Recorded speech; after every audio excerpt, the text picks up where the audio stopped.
Hi everyone and welcome back to my channel. So the festive season is pretty much upon us and that often means a lot more parties and nights out. So I thought it would be the perfect time to share with you all of my tips, tricks, hacks, basically my survival guide for your perfect evening out. Please don't forget to give the video a thumbs up if you enjoyed it, and please do subscribe to my channel if you're new. And if you enjoy watching hack videos, you can check out the other ones that I've done in my hack videos playlist, which you can get to by clicking on the little eye icon up here on the screen or down below in the description box. So my first few hacks are all about beauty and just prepping your beautiful self for the evening. So hack number one is all about hair, which for me is probably the most important thing. So if you're going to be curling your hair, which I always do if I'm going out, my first tip would be to wash it the night before, because sometimes when your hair is freshly washed, it's so slippery and it just wants to do its own thing and it won't obey your curlers, it won't obey your hairspray, and it's just a bit of a fail and your curls are going to fall out and it's going to be a lot harder.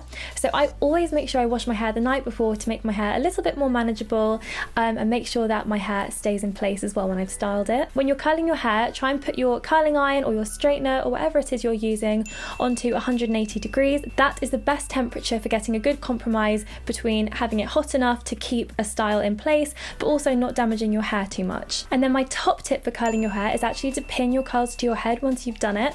So once you've released the curl from the tong or whatever it is you're using, use your fingers, it's going to be a little bit hot, to roll the curl up and pin it to your head with a bobby pin or a grip and leave it there for as long as you can. Leave it there to cool down. So that would be a really good time to do your makeup or go and have some food, and leave these curls pinned up onto your head as long as possible. I like to try and leave mine in for at least an hour. That way they're going to set in place, they're going to be so much more defined and last so much longer. And also don't use too much hairspray, because sometimes that can add weight to your hair and make the curls drop out faster. So if you are going to use hairspray, just use a really small amount. And I'm going to say something now that's going to make you all laugh, but if it's raining outside and you don't want to take an umbrella because it can't fit in your bag, you're going to a party or a club or something like that, you don't really want to be taking an umbrella, you can actually buy these miniature like plastic hair ponchos and you're going to look a little bit like your 90s / old Hollywood movie star, depending on how you look at it.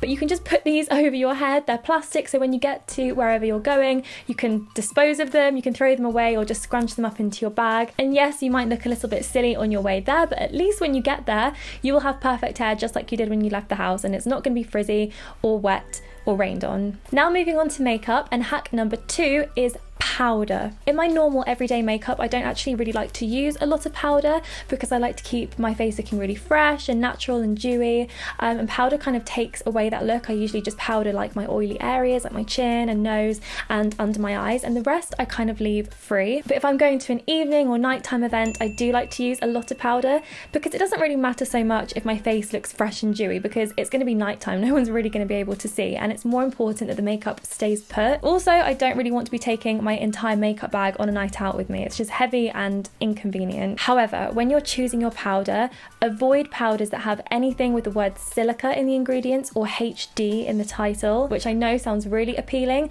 but HD powders often have this ingredient called silica in, which can cause serious flashback, which basically means if you're using flash photography, which you probably will be doing on a night out because it's dark, you will get flashback, which is basically like white powdery patches on your face where the light from the flash is reflecting on the powder, and it's not a good look. Not all of these powders will do this, but it's better to be safe than sorry, and you can always test by putting some on your arm before and taking some flash photos on your phone to see if anything shows up. Hack number 3 is all about lips. Lips for me are such an important part of makeup, and it's really important that you prep your lips and apply your lipstick right and use the right kind of products so you don't have to keep applying all night and you can just kind of forget about it and relax and have a good time. So the first thing you should absolutely do is exfoliate your lips. I love using a sugar lip scrub to exfoliate my lips and remove any dry skin so that lipstick goes on really smoothly and doesn't crack anywhere. Also, it sounds pretty obvious, but it's very easy to forget. Definitely use a lip balm to moisturize your lips before you put on any more product. There is no point putting lipstick on dry lips because it's just going to crease and crack and gather in horrible places. Also, make sure you use lip liner. Lip liner is your best friend because not only can you accentuate your lips and make them look a little bit fuller, if you apply lip liner all over your lips as a base for your lipstick, it's going to last last so much longer. And finally, even though they're not my favourite types of lip products to use at all, it is a better idea to use a matte product like a matte lipstick or a liquid lipstick, as it is going to stay on your lips longer, and if you're eating and drinking, you don't want to be reapplying your lipstick every 2 minutes. It's so boring, so it's better if you can choose a product that's going to stay put and you have to reapply as little as possible. Number 4 is all about fake tans. So I really like to be a little bit tanned when I go out. It just makes me feel much better about myself and much more confident about maybe having my legs out if I'm wearing a short dress and heels. I like them to be nice and tanned. But it can be so annoying waiting all day for your fake tan to develop if you're using a kind of spray tan formula, which is what I really like to use. But sometimes I don't have 4 to 6 hours to wait for the tan to develop, so I like something a little bit quicker. So I really like to use an instant tan. You can just pop it straight on your body. It's almost like a foundation for your body, so you're not going to have any streaks.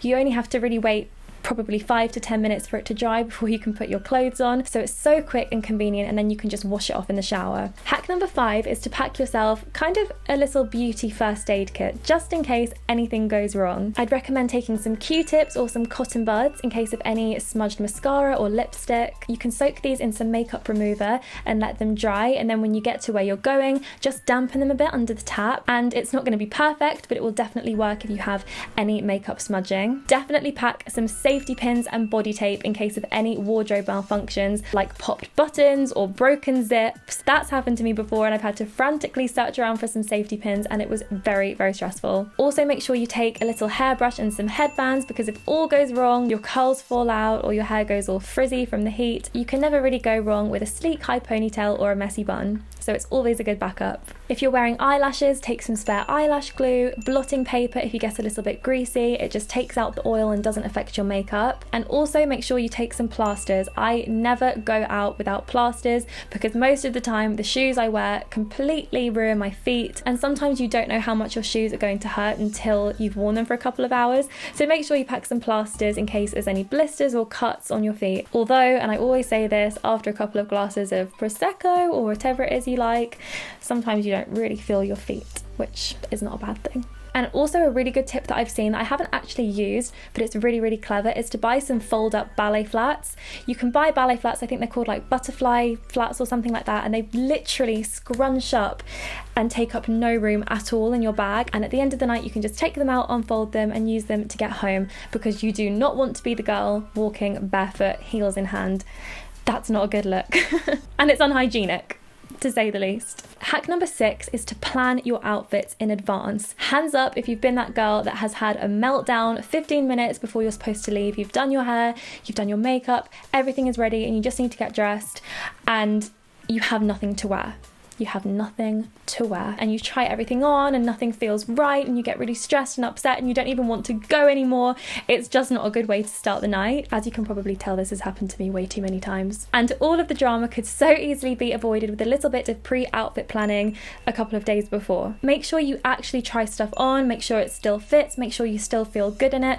And sometimes really old things that you've kind of forgotten about or written off as just being old, that you haven't worn in ages, you can put them on again, and with a new pair of shoes or a new bag or some really good hair, it can feel brand new. And also make sure you give yourself enough time to get ready. Getting ready in a rush is the absolute worst thing ever. It's so stressful, and you get so hot, and you don't feel good, you don't feel right. It's just not the way to start your evening. So make sure you give yourself enough time, you're nice and relaxed and chilled, you enjoy getting ready, and you give yourself a chance to make yourself feel like your best. Hack number 7 is to pack your bag strategically.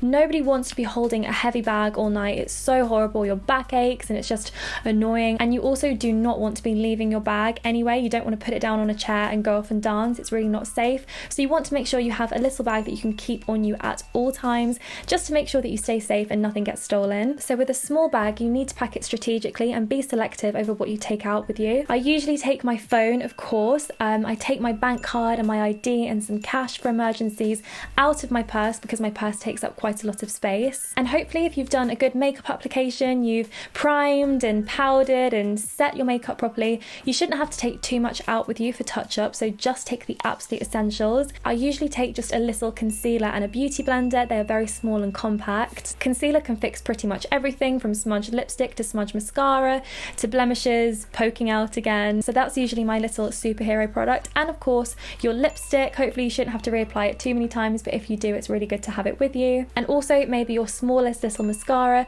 just because sometimes mascara, especially on the bottom lashes, can come off and smudge, especially if you're at a party or in a club or a bar and it's quite hot. Mascara can sometimes be the first thing to kind of fade. I've actually done an entire video all about how to pack your bag for the evening and everything I like to take out with me, all of my essentials. So I will link that video down below in the description box if you want to watch it. I'd really recommend it. I have lots of useful tips. Hack number 8, and warning, I'm about to turn into your mum or maybe your big sister actually, and it's all about alcohol safety. First of all, the main thing I have to say is if you don't want to drink, you should never feel pressured to.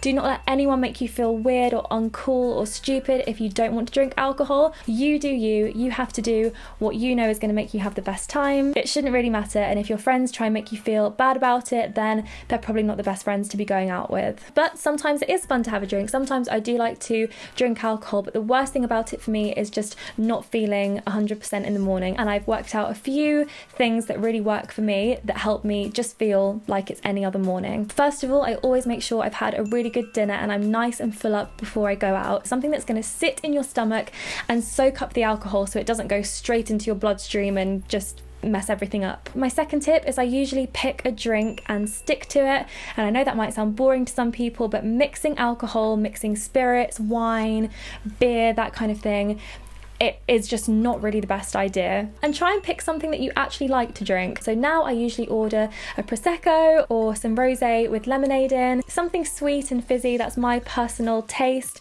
and I usually just stick to that because mixing drinks, especially like spirits and wine, is a recipe for disaster. And finally, for every alcoholic drink that you have, ask the bar for a tap water and just knock it back. Balance all of the alcohol you drink with water. You're still going to have a good time. You'll still feel the effects of the alcohol, but it won't take over control of your whole body, which is something that you really don't want. You always want to make sure that you are safe, you are in control, and you don't do anything stupid or act in a way that you'd be ashamed of the next day. Do not be the person throwing up in the street. Do not be that person. Don't be the person throwing up at all. It's not fun. So don't let yourself get to that stage. Make sure you're just having a good time the whole time. And finally, make sure you have a huge glass of water, even 2 or 3 if you can, before bed. That way, overnight, your body is just going to readjust itself and you'll wake up feeling fresh, and you will not even feel like you had any alcohol at all. I promise you, it actually works. Hack number 9 is to sort out how you're going to get home in advance, whether that's checking the train times, checking the bus times, making sure you've got someone to go home with, or booking a cab. I always book my cabs before I go, just so that I'm never caught out trying to get an Uber and there's none available because everyone's trying to get an Uber, or being forced to get in a black cab and pay like £100 to get home. So I always make sure I've got one booked and it's there waiting for me when I'm ready to leave. If you want to stay longer, you can just call the cab firm and ask them to come a bit later. They're usually fine with it. So just make sure you've got that in place so that you're not caught out at 2 in the morning just not knowing how you're going to get home, because that can just ruin your entire night. And always just make sure you've got some cash in your bag. I'm the kind of person, I never have any physical money. I use my card for everything. But if you're going out at night time, you just want to make sure that in case of an emergency, you've got some physical actual cash that you can use. And my 10th and final hack is another kind of like a mum one, but please just take your warmest coat, especially at this time of year. Let's be honest, most of the time we are dressed in short dresses, strappy stuff. We want to wear party stuff and it's not usually very warm. So just make sure that you travel in a nice warm coat. You can pop it straight in the cloakroom as soon as you get there, or if you're going to someone's house, just throw it straight in their coat cupboard. No one really has to see it, but at least you'll be nice and warm when you're traveling home. You do not want to catch pneumonia after you've had a great party. So they are all of my tips and tricks for nailing your night out and having the perfect time. I really hope you guys enjoyed the video. Please do give it a thumbs up if you did, and subscribe to my channel if you're new. And please do leave me any tips that you have down below in the comment section. Next week will officially be December, so the start of my festive videos on YouTube, which I'm so excited for. So if you have anything that you really want to see or any suggestions and ideas, please do leave them down below in the comment section as well. Thank you so much for watching, and as always, I shall see you next week. Bye!